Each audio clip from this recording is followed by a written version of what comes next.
సమాచారం అనే చెప్పాలిగా. ఒక సమాచారము లేదు, ఏమీ లేదు. సడన్గా వచ్చి వేసేసి వెళ్ళారు. సామాన్లు కూడా మాకు పోయాయి. అసలు మేము ఊర్లో కూడా లేము. ఇక అద్దదండి నైట్కి వచ్చేసాం. ఆటో కట్టుకొని వచ్చాం. మా సొంత ఆటో ఉంటే అలా వచ్చాం తెలుసా. ఒక చుక్క వాటర్ ఉంటే చెప్పండి ఆ రమ్ములల్లా. నీళ్ళు కూడా తాగనీకో లేవు. నీళ్ళు అయితే మాకు అంత ఘోరంగా అయిపోయింది మా పరిస్థితి. ఒక టిన్ను 20 రూపాయలు పెట్టి టిన్ను కొనుక్కొచ్చుకొని తాగుతున్నాం తెలుసు. ఇప్పుడు వాటరు మొక్కలై కడుక్కున్నాం ఇప్పటిదాకా. అలా అయితే ఎలా చెప్పండి, ఇక మీరే చెప్పండి. ఎలా బతకమంటారు చెప్పండి. ఒక జాబు ఇవ్వలేదు, ఏమీ ఇవ్వలేదు. ఇల్లు కావాలండి, మాకు ఇల్లు కావాలి. మాకు ఇల్లు ఇస్తే చాలు, మేము ఎలా అయినా బతుక్కుంటాం. మాకు ఇల్లుగా ఉన్నాయి కూడా మా లాక్కుంటున్నాడుగా. మాకు వదిలేస్తే చాలు. వాళ్ళు ఇవ్వకపోయినా బాగాలేదు, మాకు వదిలేస్తే చాలండి. ఇది గవర్నమెంట్ మరి, ఇది కూడా రేకులు కూడా తీయాలి కదా. రోడ్డుకి అడ్డం ఉన్నాయి కదా, ఇవన్నీ కంప్లీట్ ఇవ్వలేదు. మరి అన్నీ ఇవ్వాలి కదా. ఇవి ఒక్కరే తీసేస్తారు, అందరూ తీసేయాలి. అవి ఎవరిని తీయలేదు అంటే ప్రైవేట్ లంచం పెట్టాడా నీకు? లంచం పెట్టాడు అట్లుంది. పేదవాళ్ళ మీద పడమని చెప్పాడు అట్లుంది. అసలు వేస్ట్. ఆ రేవంత్ రెడ్డి వేస్ట్, నిజంగా వేస్ట్ అండి. వేస్ట్ ఆ రేవంత్ రెడ్డి వేస్ట్. గెలిపించను. ఆ కేసీఆర్ ఉన్నప్పుడన్నా కాస్త రేషన్ ఇచ్చేటోడు, పింఛన్ ఇచ్చేటోడు, వాటర్ ఉండేటి, ఇల్లు వదిలేసేటోడు, చూసి చూన్నట్టు. వీడిని వేస్ట్ గెలిపించామండి. మాకు నరకం లాగుంది. మరి ఇక మమ్మల్ని కూడా చంపేయచ్చు కదా. ఇక మరి చంపేసి అయిపోద్దిగా. ఆడపిల్లలకి రక్షణ కూడా లేదు. వీడిని గెలిపించిన కాడి నుంచి ఎవరికైనా రక్షణ ఉందా? ఎక్కడికి పోవాలని భయం ఉంది. మా ఇల్లులు కూడా గొడగొట్టాడు. ఇక రోడ్ల మీద ఉండాలి అట్లుంది. ఇలా రేపులు, అందుకే రేపులు మానబంధాలు అవి జరుగుతున్నాయి. ఆడపిల్లల రక్షణ కూడా లేదు. కేసీఆర్ గారు ఉన్నప్పుడైనా కొంచెం భయం ఉంది మగవాళ్ళకి. ఆడవాళ్ళకి భయమే, మగవాళ్ళ భయం. ఇప్పుడు అసలు ఏమీ భయం లేదు సార్. ఇప్పుడు ఎట్ట బతకాలి మేము చెప్పు? ఎవరన్నా అప్పిత్తరా? అడకరా 100 రూపాయలు ఇస్తున్నాం. సస్తున్నా కూడా 3 రోజుల నుంచి అల్లాడిపోతున్నాం. ఎవరు తెచ్చిచ్చిన వాళ్ళు లేరు. ముక్కిపోయిన బియ్యం, కూలిపోయిన బియ్యం తీసుకొని ఇప్పుడు దాకా వండుకొని తిన్నాం. ఏంటి సార్ ఇట్లా చేస్తే ఎట్టండి? మేము ఎట్ట బతకాలి సారు? మంచి చేయాలి కానీ చెడు చేస్తారా సారు? ఇప్పుడు మీకు మంచి చేసాం, మేము గెలిపించాం, మరి మాకు మంచి చేయాలి కదా. సరే అమ్మ, కొద్దిగా తప్పించుకొని కట్టుకోండి అమ్మని చెప్పాలి. చెప్పకుండా మొత్తమే కూలగొట్టేశారు. సమయంలో ఉన్న ఇల్లుని సమూహం నుంచి మొత్తం కూలగొట్టేశాడు. చెప్పండి సార్, ఇంకేం చేయాలి చెప్పు? న్యాయం చేసేవాళ్ళు ఎవరున్నారు సార్? మాకు ఒక్కరు కూడా ఏ మంత్రి రాలే, ఏ ముఖ్యమంత్రి రాలే, ప్రధానమంత్రి రాలే, కలెక్టర్ రాలే, జడ్జి రాలే, ఎవరు రాలే. పాపం వాళ్ళైతే పోవాలి, మేమైతే ఎచ్చగా ఉండాలి. ఇళ్ళల్లో మేము మంచాల మీద మంచిగా ఉండాలి. వాళ్ళైతే దోమలకి అల్లాడిపోయి చచ్చిపోవాలి. చచ్చిపోతే ఇంకా డబ్బులు మిలుగుతాయి వాళ్ళకి. మరి మాకేం మిలుగుతాయి? మేము బొక్కలు మిలుగుతాయి మాకు చచ్చిపోతే. మరి ఏం మిలుగుతాయి సార్ చెప్పండి మీరు? అంతేగా సారు?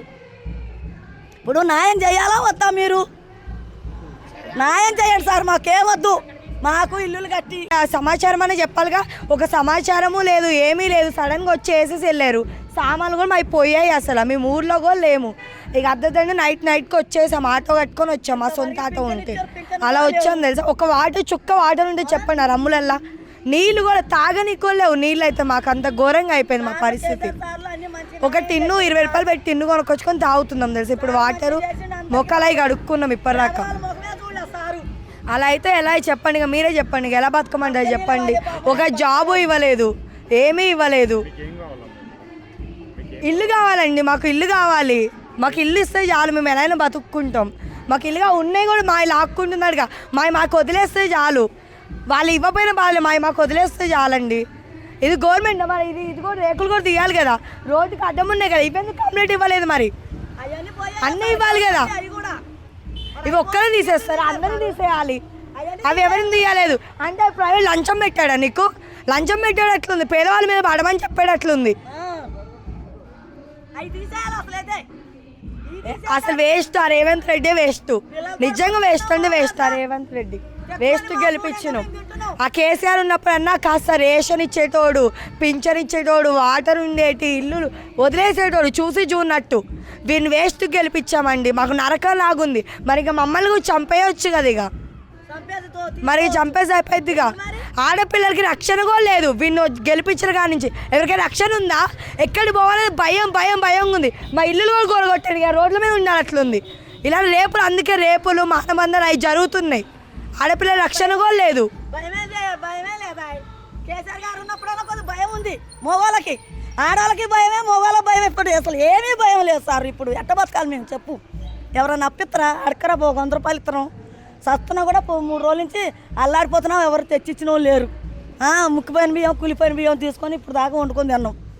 ఏంటి సార్ ఇట్లా చేస్తే ఎట్టండి, మేము ఎట్ట బతకాలి సారు? మంచి చేయాలి కానీ చెడు చేస్తారా సారు? ఇప్పుడు మీకు మంచి చేసాం, మేము గెలిపించాం, మరి మాకు మంచి చేయాలి కదా. సరే అమ్మ కొద్దిగా తప్పించుకొని కట్టుకోండి అమ్మని చెప్పాలి. చెప్పకుండా మొత్తమే కూలగొట్టేశారు. సమయంలో ఉన్న ఇల్లుని సమూహం కావాలంటే మొత్తం కూలగొట్టేశాడు.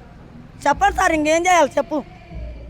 న్యాయం చేసేవాళ్ళు ఎవరున్నారు సార్? మాకు ఒక్కళ్ళు కూడా ఏ మంత్రి రాలే, ఏ ముఖ్యమంత్రి రాలే, ప్రధానమంత్రి రాలే, కలెక్టర్ రాలే, జడ్జి రాలే, ఎవరు రాలే. పాపం వాళ్ళైతే పోవాలి, మేమైతే ఎచ్చగా ఉండాలి ఇళ్ళల్లో. మేము మంచాల మీద మంచిగా ఉండాలి, వాళ్ళైతే దోమలకి అల్లాడిపోయి చచ్చిపోవాలి. చచ్చిపోతే ఇంకా డబ్బులు మిలుగుతాయి వాళ్ళకి, మరి మాకేం మిలుగుతాయి? మేము బొక్కలు మిలుగుతాయి మాకు చచ్చిపోతే. మరి ఏం మిలుగుతాయి సార్ చెప్పండి మీరు? అంతేగా సారు? ఇప్పుడు న్యాయం చేయాలా వద్దా? మీరు న్యాయం చేయండి సార్, మాకేమొద్దు, మాకు ఇల్లులు కట్టి